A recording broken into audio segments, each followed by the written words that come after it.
Thanks for joining us for another episode of Mid-American Gardener. I'm your host, Tanisha Spain, and tonight we've got a special 1-hour show that we're bringing you, and we'll be joined by some of our friends from marketing and fundraising to talk about how you can be a friend to our show and help us continue to keep growing. You see what I did there?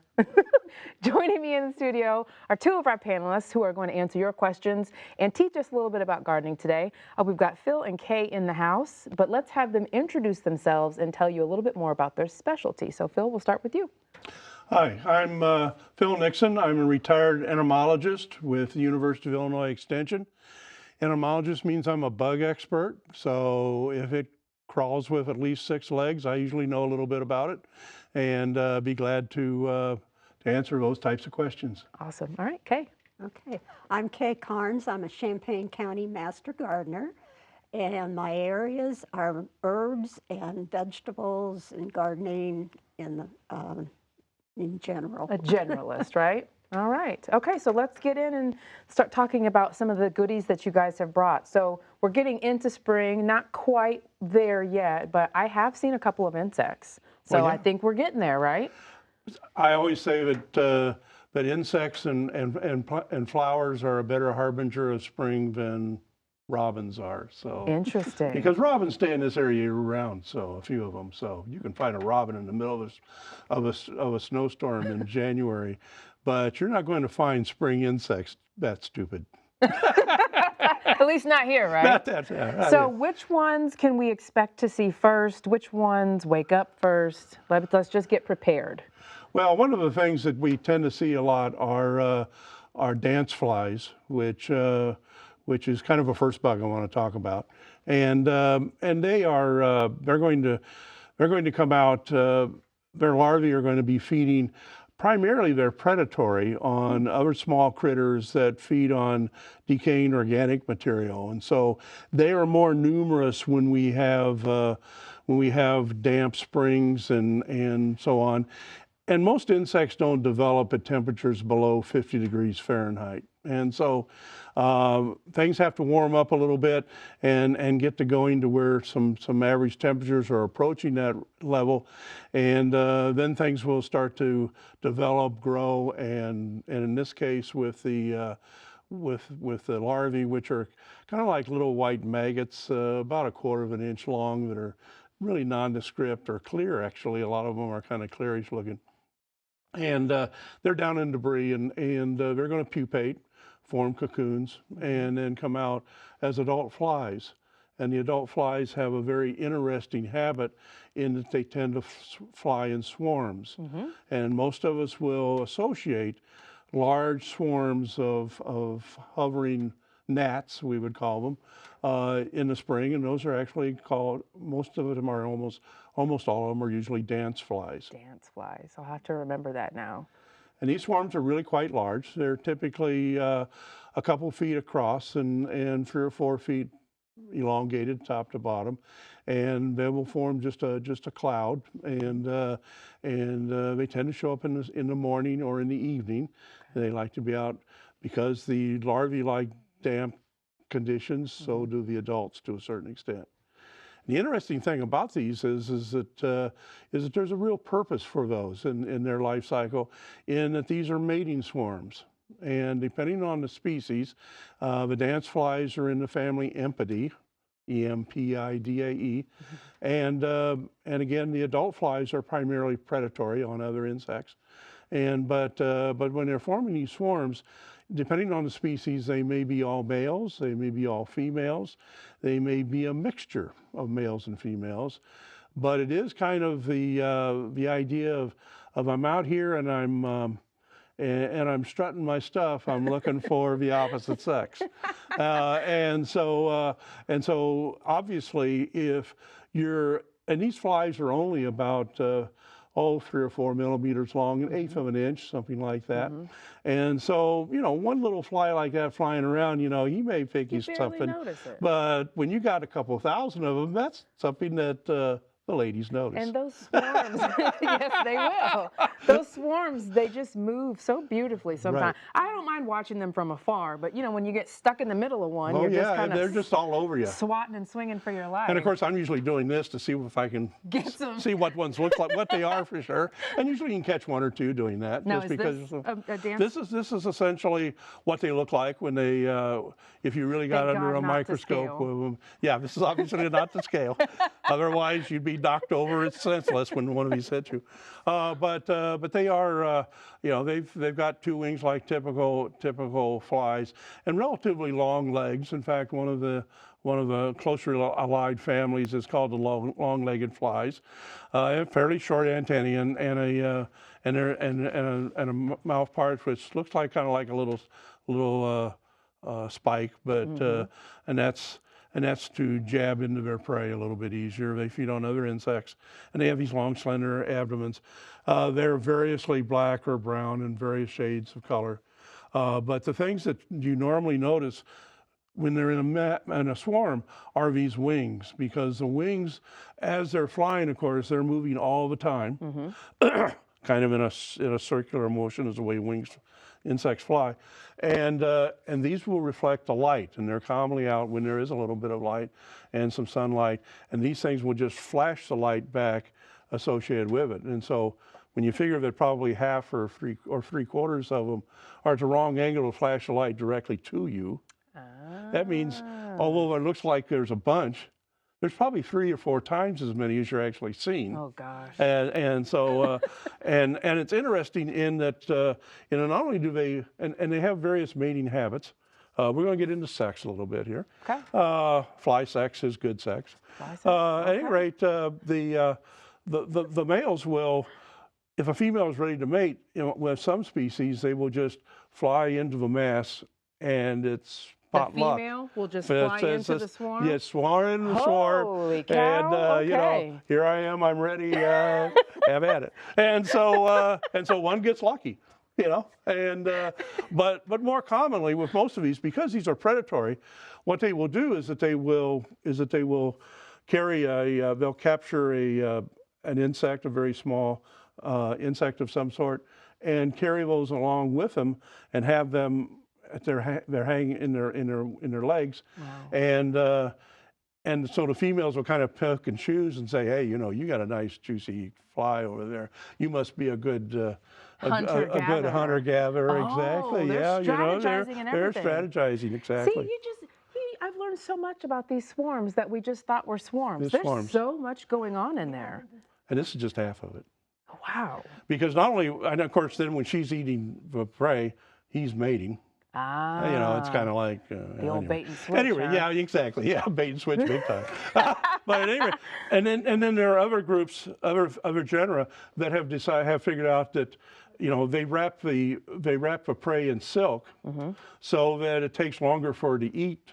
Oh. That tends to drag out the lovemaking, so to speak. Wow. And then there are others that have evolved to a point to where they just have silk without any prey.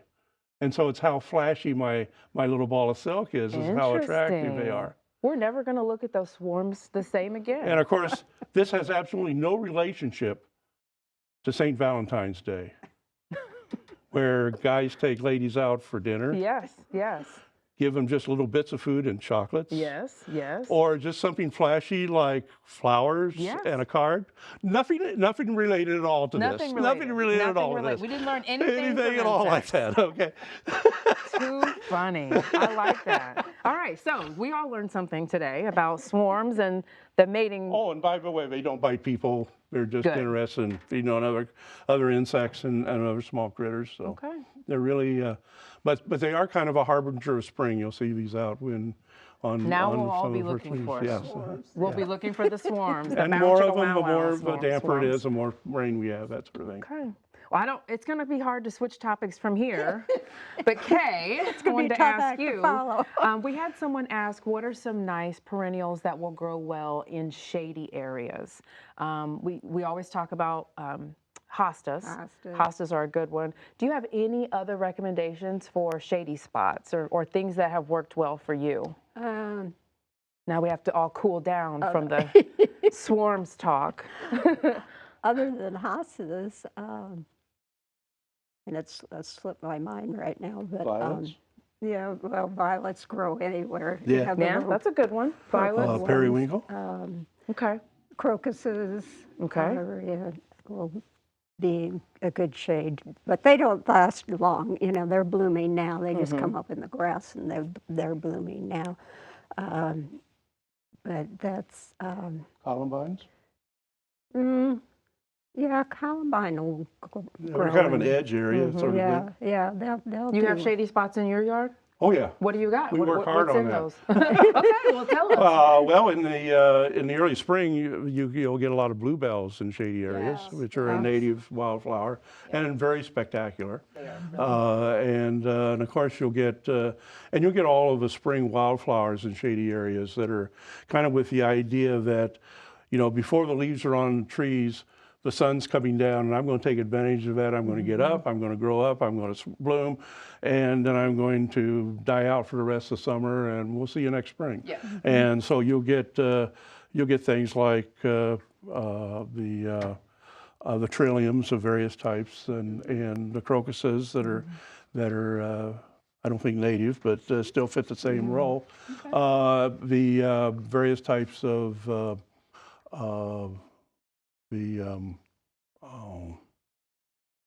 now I hit a break, but there are many others that are associated with it. Star of Bethlehem, that's the one I was trying to think of, and as long as you can keep it contained, it's very aggressive in spreading. I'll have to look that one up. I'm not familiar with Star of Bethlehem. And they tend to be at about this tall, and the leaf is about like this shape, Okay. and you'll get little star flowers on the top of Pretty. them. And if you want one, that's something I've got an extra 10 or 15,000 on the north side of my house. Next time, Yeah, I mean, they bring some in. just kind of. Coral bells is another Coral one bells? that is a good shade. Is there anything blooming in your yards right now? You guys got anything in Crocuses. bloom? Crocuses are My blooming for you? crocuses. And violets. I've seen some little, the little wild violets growing. Oh, What about you? Anything We flowering? had one earlier that's already pretty well done blooming. I can't remember the name of it now. It's a little white flower that's very early. Snowdrops. That's what Oh, it's okay, okay. yeah. Ella had a yard last week full of, that was a yellow flower that was blooming, and I can't remember. Boy, we're struggling today on And it. of course, there's the ultimate pretty flower anybody can grow anywhere, anytime. That's called dandelion. It's a spring bloomer Oh too. yeah, you can get those just about As anywhere. well as creeping Charlie. It's a beautiful spring bloomer. It just casts a nice, pretty color. It does. It really does. It And really does. you know, and so it's some of their relatives you see on the fields in mid-America in the spring. They're a spring bloomer, a winter annual is what they are. You know, creeping Charlie's in that group. But there's some others, for 2 or 3 other different things which I'm not remembering off the top of my head right now. But, Were you going to say so I something? shouldn't even brought it up, but. That's all right. Were you going to add something to Yeah, that? I was just going to add to dandelions. You know that a lot of people I think of it as a weed, but it's actually the leaves are edible and they're very good for you. They're tart, you know. But they're You can make a tea out yes, of you can make dandelion tea And wine. Oh. and wine. Takes an Yeah, awful lot of dandelion blossoms, wine. but you can- And I also, I think it was you, we talked about this maybe last year. That's one of the first foods that our pollinators Yes, exactly. feed on when they You wake see up. them just covered with overwintering. The lady beetles overwinter as adults, and they're out there on it. And there's various pollinating flies and little bees and so on that are just all over the dandelions in the spring, and they're tanking up so that they've got the energy to pollinate the fruit trees and everything that comes blooming soon after. Excellent. Okay. So don't waste your money on getting rid of the dandelions. Yes, leave the dandelions, save the dandelions. Okay, we're going to check in with our friend Liz, and she's going to tell you about how you can be a friend to our show and to Will. Thanks so much, Tanisha. And a call back to how you started the program tonight. We've been growing with you and Mid-American Gardener each week since 1992. So thanks for joining us tonight as we grow together and learn so many interesting facts. But throughout the 30 years of Mid-American Gardener, over the decades, the show has stayed strong to its mission of helping you in the garden become a better gardener, get your answers or get your questions answered, and try new things, experiment, fail. That is totally okay. But in the most recent years, the show has had to evolve, in part due to the pandemic, but we've moved into the digital space with live broadcasts on Facebook and YouTube, as well as out in the community more often. You've seen segments from the farmers market, plant swaps. We've even gotten into the gardens to see with panelists and even viewers like you and how you're managing your garden and what it looks like. And here at Illinois Public Media, we continue to look to the next century. How are we going to evolve and meet you where you are and serve your needs? And we can't do that alone. More than 40% of our budget comes from viewers like you and your gifts. And we are a forward-funded organization, so you are funding the next year, the future of public media at 217-244-9455 or online at willgive.org. And we're going to head over to Tanisha and John. Hi. Oh, no, Yeah, I don't know who's in charge in this space. We'll since go you. We'll go okay. you. We'll go you. You're the guest. All right. Well, I'm John Steinbach. I'm the Director of Development here. I'm with Tanisha. I think you're all familiar with her. And we're just going to continue on with what Liz was saying, that your support right now helps this program. 217-244-9455, or go online to willgive.org and become a friend of Mid-American Gardener and a friend of WILL. If you're already a friend, it's a great time to renew, or perhaps you're a sustainer. Thank you to all our sustainers. You're making monthly gifts to support this program. And if you are a sustainer, you want to increase that gift to our spring fund drive. You said it's almost spring and it's March. I say it's spring. We'll So go with it. for our fund drive purposes, in my shirt, it's spring. So during our spring fund drive, give us a call. So Tanisha, Yes. 30 plus years on 30 the plus air. years. And as Liz was saying, I was thinking about, like, in that 30 plus years, you know, obviously Illinois Public Media, we're big about education here. And then think about how much information and content people have learned about, not just about gardening, but about swarms of bugs and everything over that Swarms time. of bugs. I mean, the knowledge. They drop nonstop little nuggets, these guys, every week. And in the 5 years I've been here, I've learned so much. So I can't imagine being like a viewer or someone who has watched this show over the years and just incorporated these things into my gardening habits at home. So you guys, I love what I do. I love my job, and I'm just so grateful that I get to do this. And your help keeps us on the air and keeps us able to go to those farmers markets, those plant swaps, and continue to educate. That's right, and you can help support that right now to 217-244-9455. You can text that number, text GIVE to that number, or you can go online to willgive.org. And I would think about if you go to a seminar or you take a class, how much that's going to cost, and think about all the information you get here. And all, you know, for example, a gift of $7 per month, and you get the lovely Mid-American Gardener mug. You can be just like the panelists. You can be at home drinking your coffee and have people ask you questions about flowers and stuff and answer them. Or $10 a month, and you get this, the Midwest Native Plant Primer. This is very popular. We've offered this as a thank you gift for a couple years now, and Amanda in our membership department encouraged us to keep giving it because you love it. So if you haven't gotten that yet, consider that making a gift at that $10 level. $15 a month will get you both, and you'll know that each and every week when you're tuning into Mid-American Gardener and Tanisha, that you're supporting what she loves to do, and obviously what you love to do, getting your hands dirty in the garden. Yes, and this book, so native plants have really taken off since the pandemic. We're all interested in kind of repopulating our area with native plants, and this book is perfect for that. If you're trying to find little spaces in your yard that are shady, or maybe the soil's not great, this has everything in it that you need to build up your yard or your area with natural plants. And this mug, I have one of these at home. I never get to use it because my sons and every time I see someone in my family, they have it. So it's a hot commodity. Well, you might need more than one then. Yes. So give us a call, 217-244-9455, or go online to willgive.org. And we're going to go back to Liz just for one more minute. It seems like, Tanisha, perhaps your family is very proud of what you do here at Illinois Public Media, and we are so proud of what you've done with this show, and we hope that you love how Mid-American Gardener has evolved and continues to bring you the DIY that you need, but in different, new, modern ways, getting out in the community, giving you a chance to actually interact with Tanisha and the panelists here at Mid-American Gardener, and we just love to be with you. Illinois Public Media is here to serve the community, whether it's for lifelong learning or entertainment, arts and culture. There's a wide variety of services that we offer at no cost. Whether you have the ability to give tonight or not, this show, this organization, these programs are for you to benefit your life, to enhance your life, to help you live a life that you want to live. But you can invest, if you are in a position to do so, in the Mid-American Gardener mission, in Illinois Public Media, and that connection to the community and that lifelong learning at 217-244-9455 or online at willgive.org. And here's some thank you gifts for our gratitude.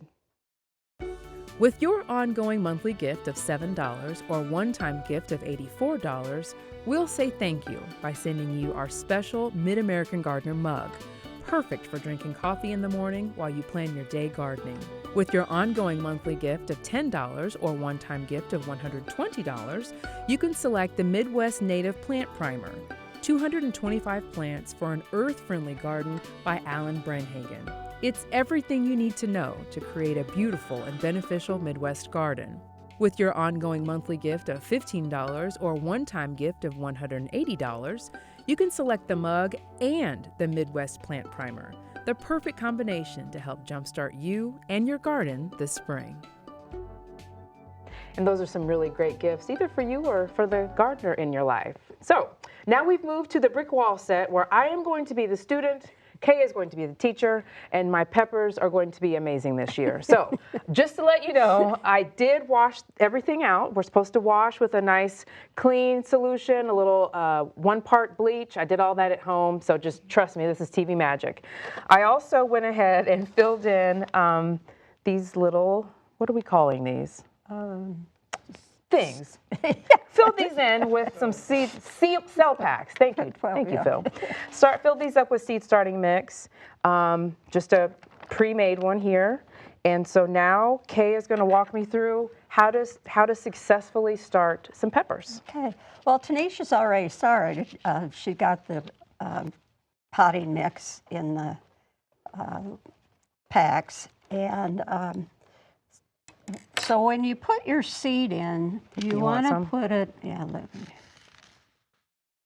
pepper seeds are kind of tiny. Yes, they are. They're very tiny.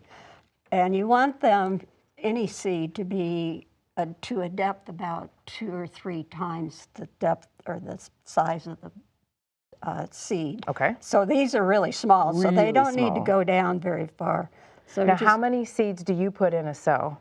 I usually only put 1 or 2. You do 1 or 2, okay. Yeah, because you don't want too many, because if they all germinate, you're going to have to pull them apart, and that hurts the root. I've heard some people say if you're using old seeds, maybe throw in a couple extra. Is that a good rule of thumb? Yes, that is a good rule of thumb. Now, I would smooth these out a little bit. Okay. And then She's doing this very, very delicately. just put this, yes. I feel like Incredible Hulk because I don't, I am not that gentle. So this is just a chopstick, but it's a great little tool for putting the seeds in. So you can just press that down. Oh, wow, Kay. And then This is delicate. All right, so we're planting these, and I did not wet my medium. yeah, This is dry. I usually do a little bit, especially with fresh potting soil, because sometimes if you put too much water in it, it'll float up. Yes. So and this does have the coconut core, yeah, okay, so it'll probably that's swell. great. Yeah. So I should have wet it. Well, yeah, I usually do, but it'll be okay. All right. We'll make it work. And what you probably will want to do is use like a spray. I brought one. Okay. So- and then just spray them really good. Before or after you put the seed in? After you put the After put the seed. seed in. Okay, I've got that. So I put a couple in here, and this is just a cute little spray bottle I found online. I think mostly hairdressers use these, but it keeps you from having to squeeze the trigger quite so much. Yeah, it does. So. So we'll get these in, two seeds to a cell, and then do these need light to germinate? No, but what they need, here, I'm going to give you these Switch back. over? All right. I'll continue planting these. What they need, especially warm weather crops like tomatoes and peppers and eggplant, is heat. Okay. And so I have this heat mat, which is Just happens to be the perfect size to Yes. fit under a tray. There they are. I'll just go ahead and set that down. There we go. And it comes with a thermostat.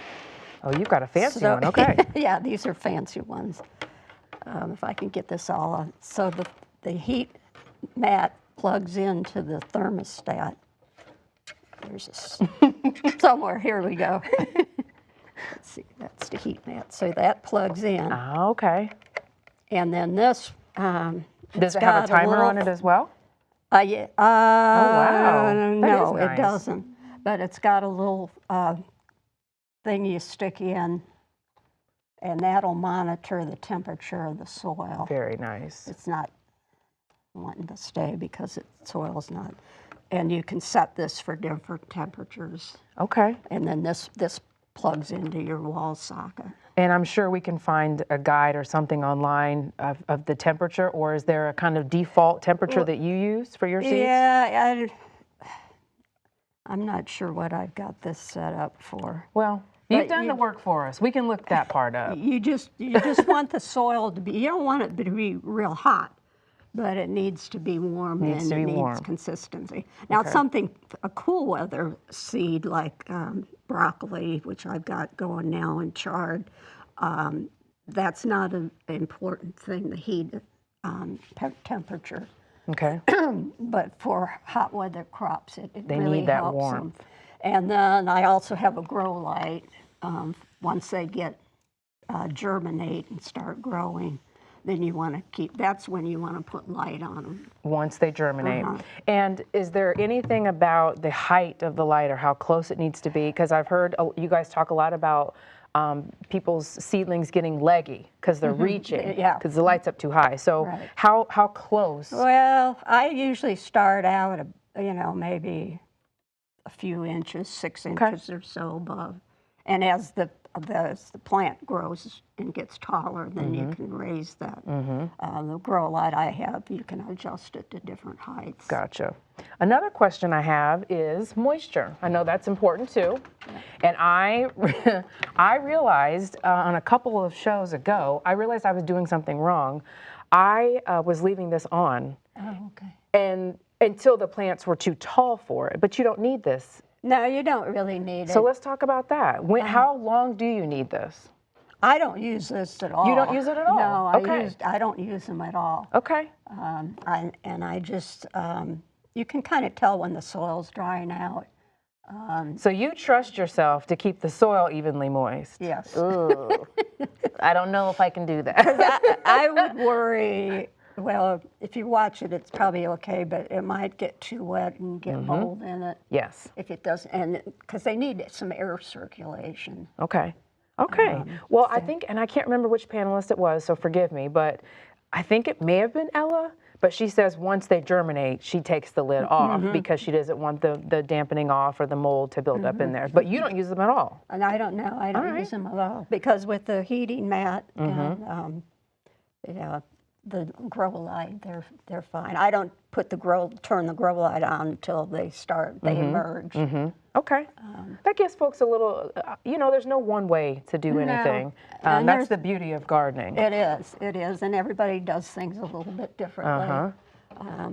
What I, advise isn't written in stone. So, Now, for the ones that we've already put in here, would you just simply bury them, or would you take a little bit more no, starting this is mix? fine. You don't want to Just kinda push 'em down Yeah, and- I would even it out. You make it such a beautiful art, Kay. I'm telling you, like I look really. I was not expecting this dainty little Seed chopstick. planting. But I like it. I like it. I think I Yeah. might have to find a similar tool laying around the house. Well, you can use anything that's got just a point on it. A pencil would work if you sharpen. But What seeds have you started at home? Anything I've yet? only started broccoli and kale. Broccoli and kale. So cool but, season. You're doing your cool season. But I will be starting my peppers and tomatoes soon. Yeah. And eggplant. I like eggplant, so not everybody does. But I do, but it's tough sometimes to cook it and get it to taste how you want it to, if that makes sense. Yeah, it does. Because if it's not picked at just the right time, it's going to affect how you cook with it, the flavor of it. So eggplant is a little tricky for me. I think it depends too on the type of eggplant.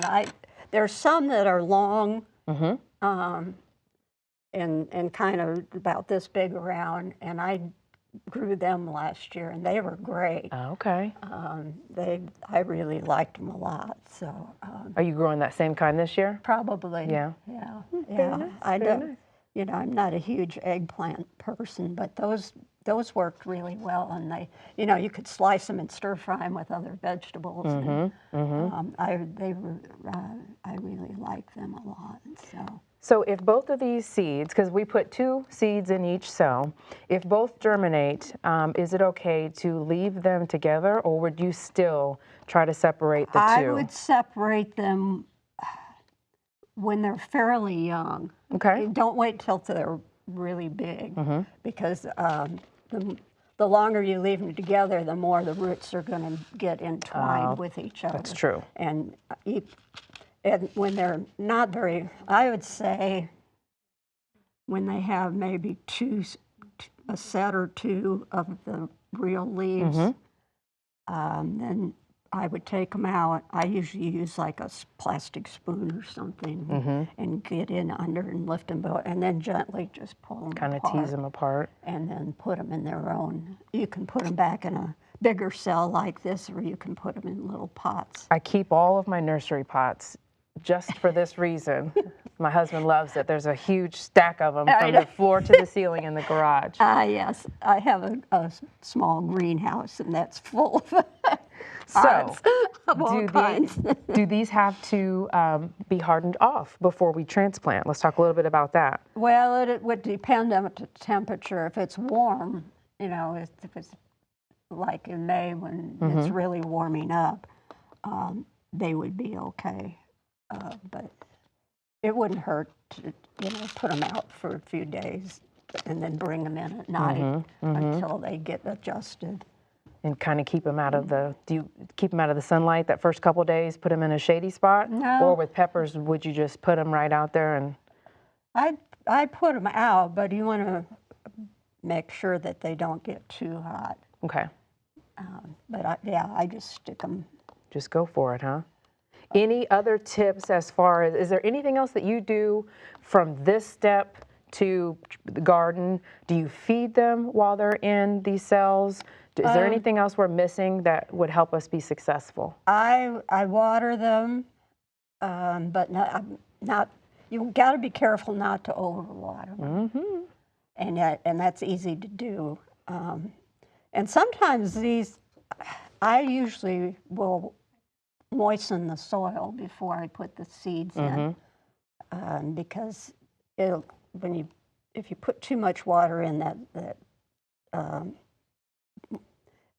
the potting soil will come up. It'll swell and come out of Yeah, so I would, like I said earlier, I think use a mister so that doesn't happen. Okay. All right. And then fertilizer or food. Do you feed your starts? No, I think, there's probably something in Good there. call. I didn't look. Yeah, see, it's enriched with plant food. Okay, So good to it's- know. Read the backs. Because that could have been too much if we would have used a liquid or a small amount of fertilizer. Yeah. So this already has what we need in there. Yeah. Okay. And if you do, I tend to use fish emulsion because you can mix that with the water, and it's more gentle. Some additives are really will burn, you know, if you put too much in. Okay, all right. So I like the fish emulsion because you can kind of control it a little better. Last question I have is, do you, and I know you like to make your own seed starting mix with, or at least add to, is there anything that you just can't live without? Vermiculite, perlite, peat moss, No, core, core? which is ground up coconut shells. Yes. I buy those by the brick. I know you do too. Yeah, yeah. And then I'll you know, wet a brick and mix it in with the potting soil. Okay.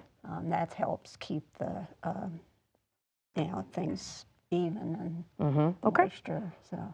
All right. Well, Kay helped us get our seed started, so hopefully we're going to have 100% germination rate, You're gonna have right? peppers coming out of your ears. That's fine by me. We'll bring them in and share them. There you go. We're going to toss it over to Liz back in the chroma key, and Liz, I'll be bringing you some peppers, apparently.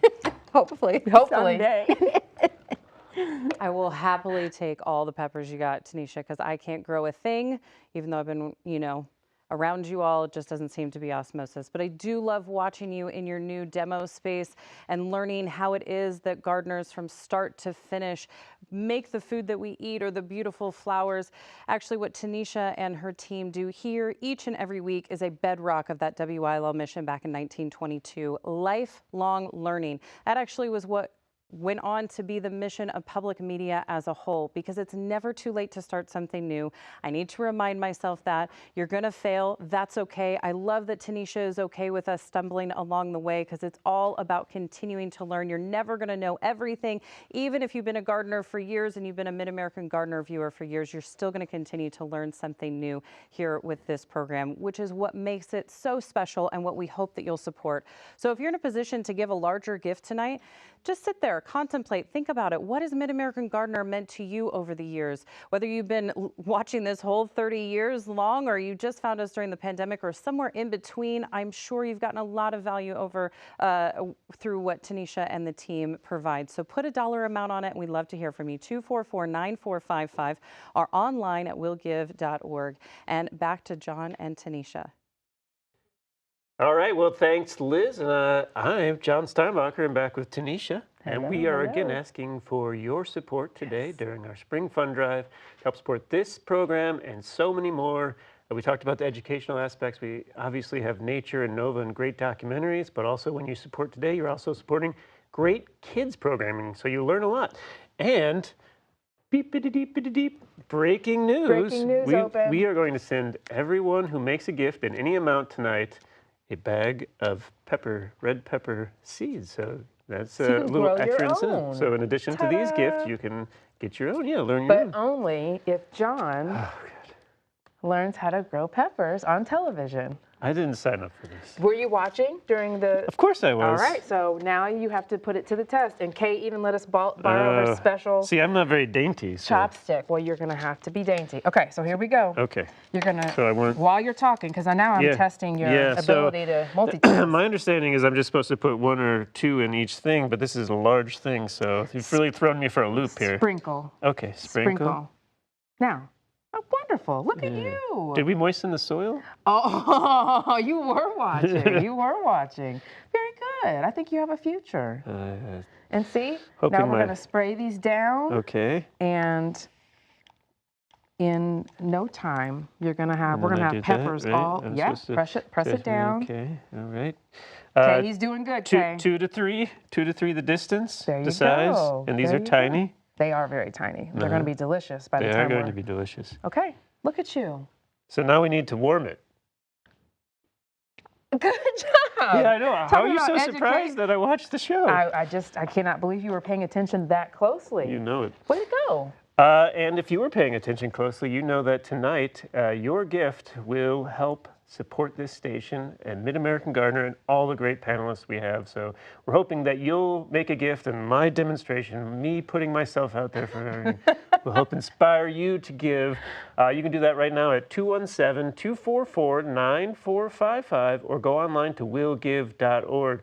Of course, as we mentioned, we will send you a packet of red peppers so you can do Your what we did very tonight. own pack of seeds. And you can get ready for a bountiful harvest. Yes, we can all harvest together this summer. You know, you just epitomized lifelong learning. Yes, yes, and that is actually what Illinois Public Media is all about. Bingo, mission accomplished. It's like you've done this before.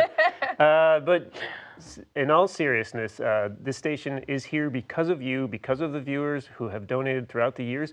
We are over 100 years old. Mid-American Gardener is over 30 years old, and that's all through your support. Yes. We want to keep this going for years and years to come. We want more generations of people to learn how to plant all kinds of great things like red peppers. So make your support right now, 217-244-9455, or go online to willgive.org. I am so proud of you, John. You looked like an expert, like you've been gardening for years. I think Tanisha's right. You do have a future in this and a future DIYer right there. And I'm going to assume if you're tuned in for Mid-American Gardener tonight and every week, you love all things DIY. And if that's the case, I have some great news for you.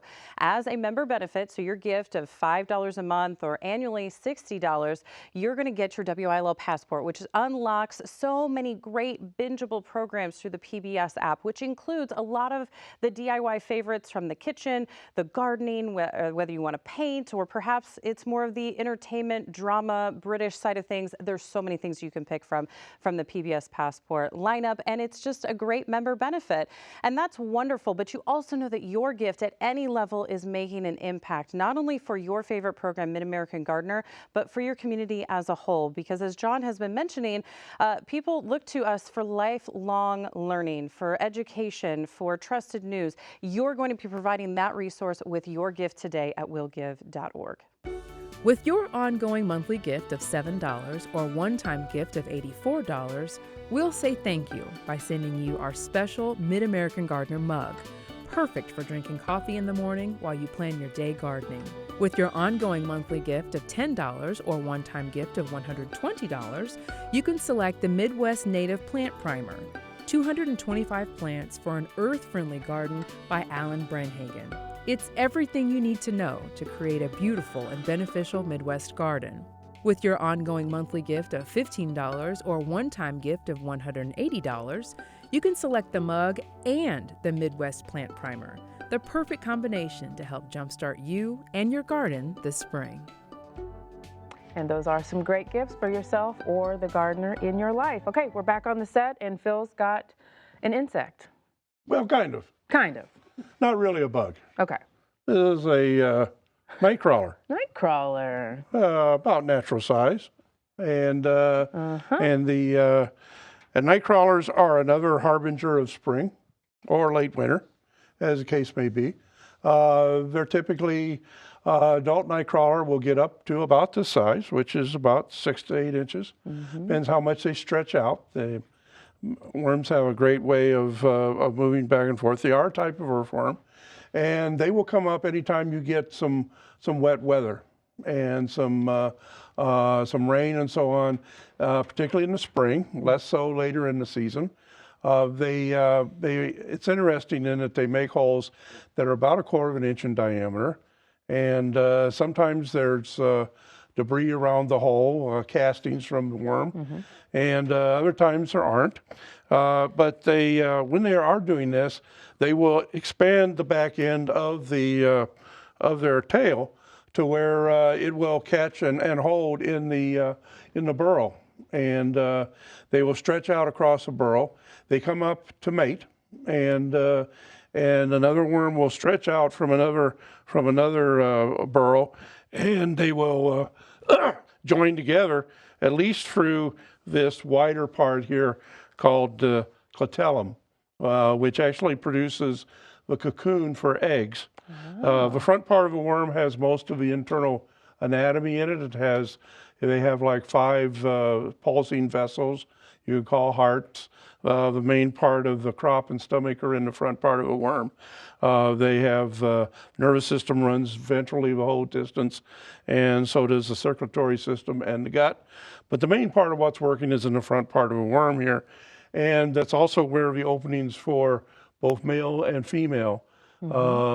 Earthworms are hermaphroditic. They have both sexes, and then as the as the sheath of the clitellum, which is mucus-like, moves down, picks up the eggs, and then picks up the sperm from the other worm, and and fertilization occurs So this happens externally? externally. Interesting. I know more about earthworms than I ever thought I would. Or really wanted to know.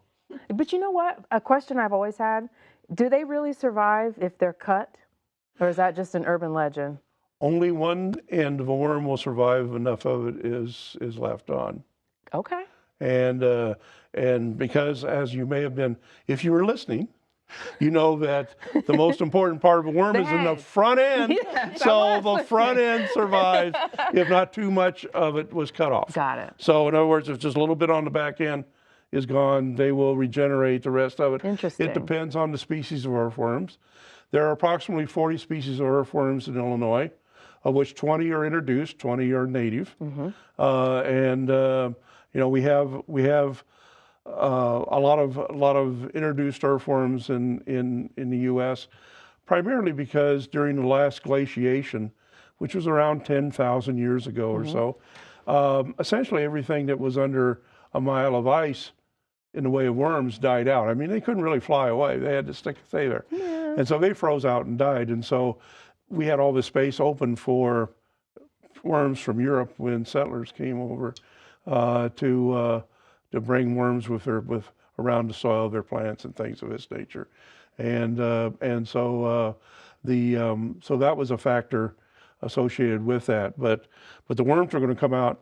The night crawlers like this are deep worms. They will go down typically very deep, a couple feet or more into the soil. wow. So they actually mix the top I was soil just gonna ask you with the about mineral that. soil down and do a mixing, as well as leave openings which allow air and water to get in. Plant roots need air as well as water. And then there are other worms that live up in the soil towards the surface. And there are another group of species of worms that live in debris, or duff, they sometimes call it, on the surface. And your red worms, which are commonly used in fishing, also, but in both the nightcrawler and the red worms are both non-native worms. They will live up in that surface material, which is why if you're trying to grow fishing worms, you just put them in peat moss and things of this nature. You don't have to put them in soil because they don't live They in the don't soil. wanna go that They deep. live on Yeah. the upper surface. Now let me ask you this. We've been talking a lot about jumping worms the past couple of years. Any tips for gardeners on those? And is it as bad as we were initially talking about, 2 years ago? Well, the biggest concern seems to be is that because we don't have much in the way of a worm population in the northern half of the United States and through Canada, essentially it was all wiped out due to the glaciers. Glaciers came down to about central, and some of them went to almost through southern Illinois. But this is about where the glaciers stopped. That's why we have moraines around here, Moraine State Park, things like that. So when the glacier stops, they leave debris, which is a moraine. Essentially there were no earthworms, which means that for the last 10,000 years or so, whatever falls from the tree stays on the ground. Nothing is there to eat it. And so what happens is and the trees have adapted to that. And when you get to jumping worms or other, which are an Asian species, this is a European, and so is a red worm, they will tend to eat up all of this and recycle this debris. They're recycling it, really. They eat soil, is what worms eat, and get nutrients out of it. And so, and in the process, break things down. And so actually what they're doing is they're using up that debris, and whether that's a real problem to the long-term ecology, it's hard to say. Interesting. Certainly it is from the last 10,000 years, but the plants have been around much longer than that. And so really, the way I look at it, although I don't know you'll ever see this written anywhere, it's kind of a wait and see situation where, and what they're finding is in forested areas that have been denuded of leaf litter, some forest areas have some dieback and others do not. And so it's really hard to say what the long-term significance of it is. It's certainly different. Whether it's worse or not, it's hard to say. We'll have to be determined I mean, on in the that southern one. half of the United States, we have forests without undercover, except where you have pine plantations. slash pine and the shortleaf pine, longleaf pine, which are common in the southern U.S. And then and gardeners will use pine straw, which are essentially the drop needles that just pile up because the pine needles are so acidic Yes. that the worms can't handle to live in it. And so there's no worms there, which means the pine needles build up. So, but on deciduous forest areas, it's all eaten away by the earthworms. Gotcha. And the higher temperature speeds up breakdown. Gotcha. I know I was looking at worm moon because my boys and I, they like to go outside at night with a flashlight and just watch the ground literally pulsating with worms. Kind of grosses me out, but they really get into it. What's really neat if you put red cellophane over that flashlight or get a red light, because the worms they don't have eyes, but they have sensors on the front part of their body, which allows them to pick up white light, but they don't pick up red light very well. And so if they cover the flashlights, then they'll get to come up and look closer. The other thing to respond to are vibrations, so you have to be real quiet and step real silently. Okay, we've got to up our worm you hunting. got to worm up your worm methodology here in order to do a better job of studying these nice guys. Excellent, excellent. Kay, have you seen any, we've talked about worms a lot before, but worms in the flower bed, that's a good thing, right? We like to see earthworms. Right. What does it tell us when we have earthworms in the soil? That it's healthy, because I know a lot of, like with praying mantis and other insects, the absence of them can kind of point to something. So what do earthworms tell us?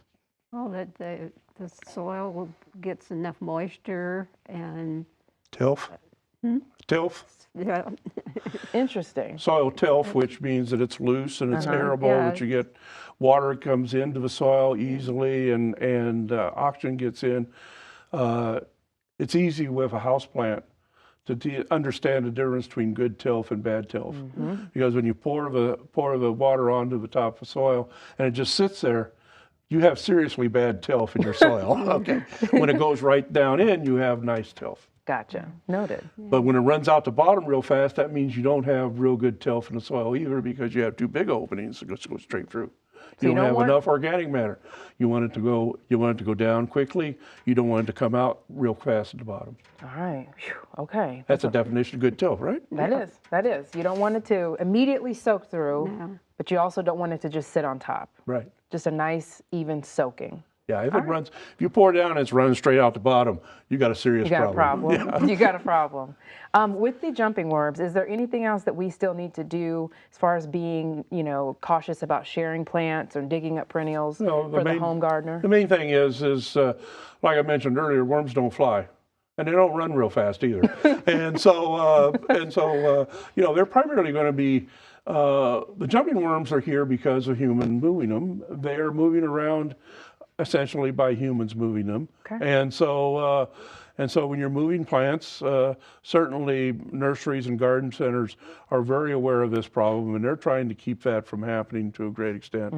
But you're most apt to get it from, as you mentioned, other people that you get plants from, and it's just a good idea to check for them. The earthworms, the catellum on jumping worms will be gray in color right here. Okay, good to And know. that's the way you can tell it. And the rest of the worm will be kind of a darker gray. But that gray catellum is a good on a grayish worm. As you can see, this is the correct color for a nightcrawler. So they get dark from the soil on them, but they're not normally dark. Interesting. Again, I've learned more than I ever thought I would about worms. Okay, we're going to throw it back to Liz one more time in the chroma key. Well, Tanisha, you are certainly not alone in learning so much about earthworms, more than I ever thought that I could, and that's what I love about Mid-American Gardener. Because when I tune in, even though, as I've mentioned, I am not gardening inclined, I'm learning something new. It's fascinating, it's informative. Perhaps I learn a new word that I can use to impress my friends and family. Whatever the case may be, when you're tuning into Mid-American Gardener, you're getting something out of it, and you feel like they are talking to you because they're answering your questions. It's such a great representation of the mission that we set out to actually establish in 1922, that education and access to education is truly for everyone. That is not supposed to be an elite thing. It's supposed to be something that we share with those in our community because it makes us all better. And that is the heart of the public media mission. That's the heart of the Mid-American Gardener mission. And that is what you are investing in when you give us a call at 217-244-9455. You can easily text GIVE to that very same number, or you can visit us online at willgive.org. And know that while Mid-American Gardener may be what brought you to us, we have so many great informative programs that you also might love and gain something from. Frontline, POV, Independent Lens.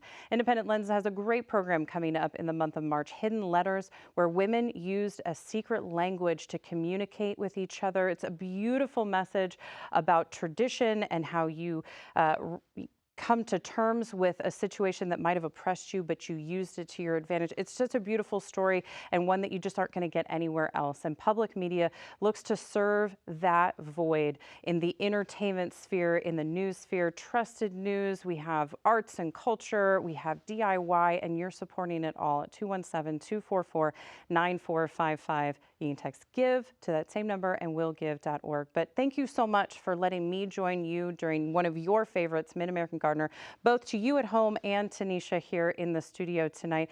Because not only have I learned something, I hope that together we've decided that this is a mission that we want to invest in for the next century. As you know, we've just celebrated 100 years and we're already looking to the next 100 years and how we're going to evolve and change, but continue to serve the community. And Mid-American Gardener, again, a great representation of that as they have pivoted. They've gone into the digital world with Facebook and YouTube. You see them more at farmers markets and plant swaps. They're getting into your gardens, panelist gardens. They're doing demonstrations. They're doing demonstrations with their new demo space. John's learning how to plant peppers. It's all wonderful. 217-244-9455 or online at willgive.org. And thanks again for letting me join you. All right, Liz, thank you so much. And I was going to ask a question about it being sort of a mild, warmish winter. I saw you've got this giant mosquito out, so it kind of couples well with that discussion. But what is there any kind of cause and effect for these mild winters from a pest perspective? Can I step back just a second? Oh, absolutely. We talked about jumping worms. Didn't tell you what to do about it if you did find jumping worms. Well, we better discuss it. And what you can do is you can essentially remove all the soil from the roots of the plants you're getting, wash the roots off, and although you will lessen the chance of that plant surviving by removing some root hairs in the process, you'll be able to keep many of them, and then you can transplant the plant completely bare root and avoid the worms in the process. Good deal. Good information. Anything else that you want to add there about the jumping worms, or because I'm sure you share plants? I do, but I've not had a problem with jumping worms. Oh, good. I've not seen them. They're not very common in Illinois. I know Ella ended up Right. getting them in her yard last year, and she brought some in a baggie for us to see, and they were thrashing and squirming about. But any practices that you do when you're sharing plants, or just washing them, or? Well, I wash the dirt off from whoever I got it from, and put it in a fresh soil or soil in the yard where I know it's okay. Gotcha. Okay. And Just wanted to know if there was any more tips to kind of stay safe, or to keep your plants safe out there, because we're gonna share. Yes, We just want yes. to do it safely. So, all right, back to this honking mosquito. The point was that when you have a mild winter, The mosquitoes get this big. yeah, actually they don't get quite that big, but we do have the Culex mosquitoes that overwinter as adult mosquitoes, and they will come out on a warm day. You get temperatures that are above say 60 degrees or 55. You can get bit by a mosquito in the middle of winter, and it is the mosquito most commonly. It's going to be spreading West Nile virus, but the West Nile virus needs to incubate at temperatures in the mid to high 70s. So it is not going to be a threat transmitting the virus to you, but it can you can get bitten by some mosquitoes overwinter as eggs, but others overwinter as adults, and the Culex will. So you can, but a mild winter such as what we've been having will cause, most of the time, insects have gone through millions of years, tens of hundreds of millions of years, not getting fooled real bad by mild winters. And so they normally are going to hold back. So are the plants.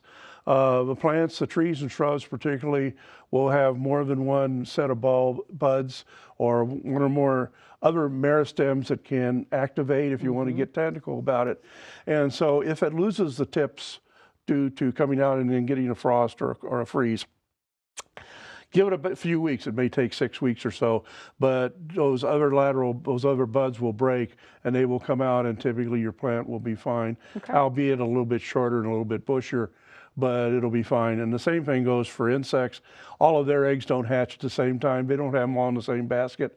And so later ones will hatch and they'll be just fine. So not only the pest insects, but the good insects, the pretty ones, the butterflies, they'll come along, and some of them will survive and they'll build up. Excellent. I've got some green coming up in my yard. Tulips are coming up and a few other things. So we're getting there. Mosquitoes will be here before we know it. Oh, yes. All right. Well, thank you guys so much for coming in. I want to say also thank you to John and Liz for coming in, and thank you so much for watching. We will see you next time on Mid-American Gardener. Good night.